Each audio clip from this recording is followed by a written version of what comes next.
Ouvrir une boutique en ligne lorsqu'on est micro-entrepreneur. Bonjour à tous, je m'appelle José de la chaîne Juris Business. Aujourd'hui, on va voir l'ouverture d'une boutique en ligne et en quoi c'est intéressant lorsque vous êtes micro-entrepreneur. On va parler de tout, on va parler de la création et on va aussi parler des mentions obligatoires que vous allez devoir faire apparaître sur votre site pour être conforme avec le RGPD, avec la CNIL. On va aussi voir tout ce qui est prélèvement bancaire et on va aussi voir tout ce qui est fiscalité. Si le programme vous plaît, n'oubliez pas de vous abonner, de mettre un pouce bleu, ça m'aide énormément et moi je vous retrouve tout de suite dans la vidéo.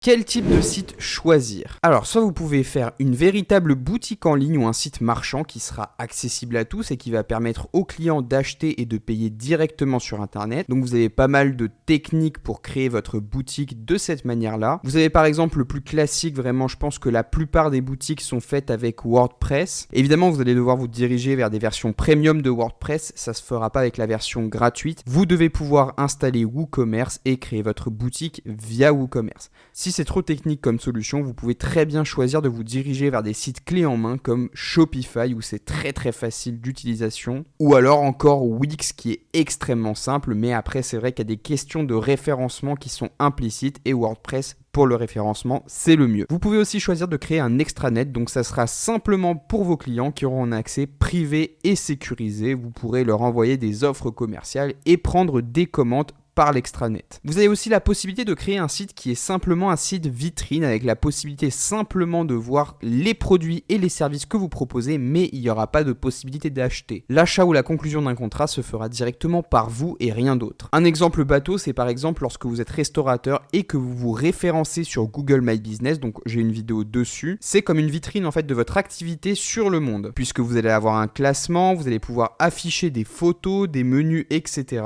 Par contre, il n'y aura pas de possibilité de passer commande via Google My Business. Il faudra évidemment se rendre dans votre restaurant pour pouvoir consommer. Et enfin, vous avez également dans le même sens une page sur un réseau social. Sur Facebook, vous pouvez par exemple faire la promotion de vos produits ou vos prestations de services et aussi combiner ça avec une boutique directement sur Facebook. Donc voilà, c'est un petit peu le panorama de tous les types de sites que vous pouvez choisir pour votre activité de micro-entrepreneur ou autre. Maintenant, on va voir les solutions pour la création de votre boutique. Donc comme je vous l'ai dit, je vous en ai cité quelques-unes déjà préalablement. Et concrètement, vous avez la possibilité d'utiliser une plateforme de vente qui est déjà existante. Et là, vous n'aurez simplement qu'à ouvrir un compte professionnel et commencer directement votre activité de vente. Vous avez aussi la possibilité de louer une solution e-commerce qui est hébergée, donc clé en main. Donc ça va être les prestataires spécialisés. Comme je vous ai déjà cité, vous avez par exemple Shopify. Ou alors, vous pouvez décider de créer un site internet de A à Z qui est entièrement personnalisé et qui est réalisé par vous ou un développeur. Donc traditionnellement, on va passer par un CMS comme WordPress. Par exemple, WordPress est un CMS open source. Ça veut dire que le code est mis à disposition du public, mais comme on l'a vu déjà précédemment, cette option requiert des connaissances techniques et il va falloir aussi gérer toute la partie hébergement de votre site. C'est pour ça que beaucoup de personnes utilisent simplement une plateforme comme Wix ou comme Shopify qui sont beaucoup plus simples d'utilisation et ils ne se prennent pas la tête avec. Donc certains vont faire le choix quand même de créer leur site et ils vont faire appel à un prestataire. Donc on va voir les précautions que vous devriez prendre si vous faites appel à ce type de prestation. Donc la DGCCRF, la Direction Générale de la Concurrence, de la Consommation et de la Répression des Fraudes, nous dit que la création d'un site est une étape qui est très technique et il peut donc être extrêmement utile de recourir à un professionnel qui va maîtriser son sujet. Cependant, ils nous mettent en garde aussi, il va falloir garder la maîtrise de l'animation et de la mise à jour de votre site. C'est-à-dire que c'est bien d'avoir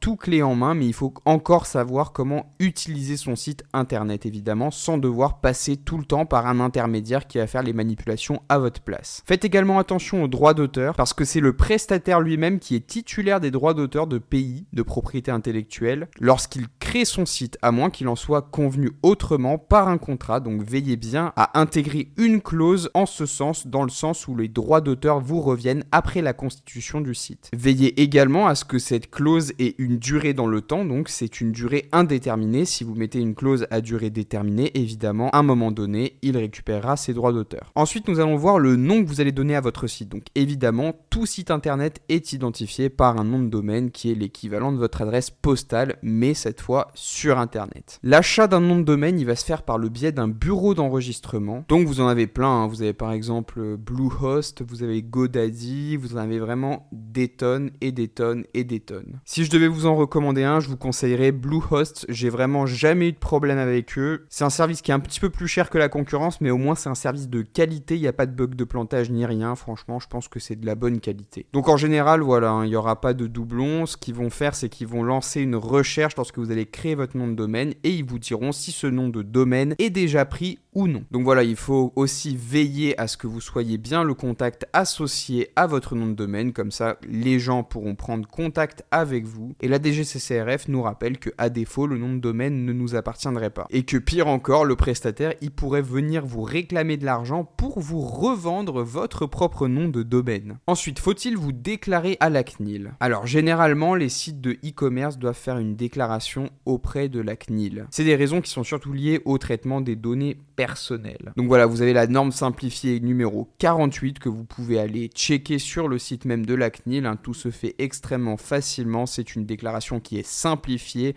donc tout est plus simple, même si bon, c'est vrai qu'on se méfie en général des déclarations simplifiées qui s'avèrent parfois malheureusement complexes. Si vous récoltez tout ce qui est données personnelles dans le sens email, dans le sens nom, prénom, adresse, numéro de téléphone, etc., vous devez remplir cette déclaration. Si votre site dépose ou lit des cookies qui sont des traceurs, c'est aussi une récolte de données personnelles indirectes et donc là, vous avez aussi cette obligation justement d'informer la CNIL que vous récoltez ce genre de données personnelles. Maintenant, on va en venir aux mentions qui doivent apparaître obligatoirement sur votre site internet. Donc évidemment, la raison sociale, donc c'est la forme juridique. Je rappelle, en micro-entreprise, votre raison sociale, c'est votre nom-prénom. Vous pouvez avoir un nom commercial, mais il n'aura pas de valeur juridique à proprement parler. Donc là, la mention qui va apparaître, c'est votre nom-prénom. L'adresse de votre établissement, donc en général, quand vous êtes en micro-entreprise, c'est chez vous. Le montant du capital social, si vous êtes une société. Un moyen de vous contacter, donc une adresse mail ou un numéro de téléphone. Le nom du responsable de la publication du site. Comme vous exercez une activité commerciale, évidemment le numéro d'inscription au registre du commerce et des sociétés et le numéro de TVA intracommunautaire si vous la collectez.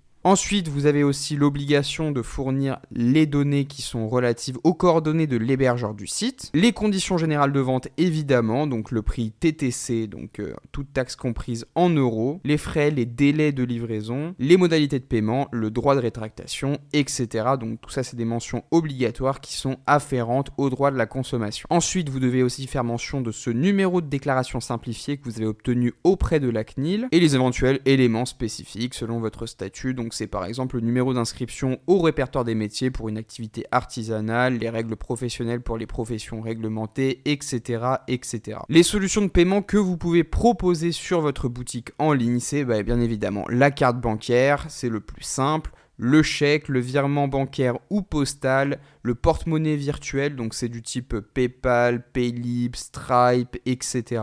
Les solutions de paiement par audiotel ou SMS, voilà, c'est un petit peu moins utilisé. Vous avez aussi la possibilité d'utiliser des cartes prépayées ou des cartes privatives.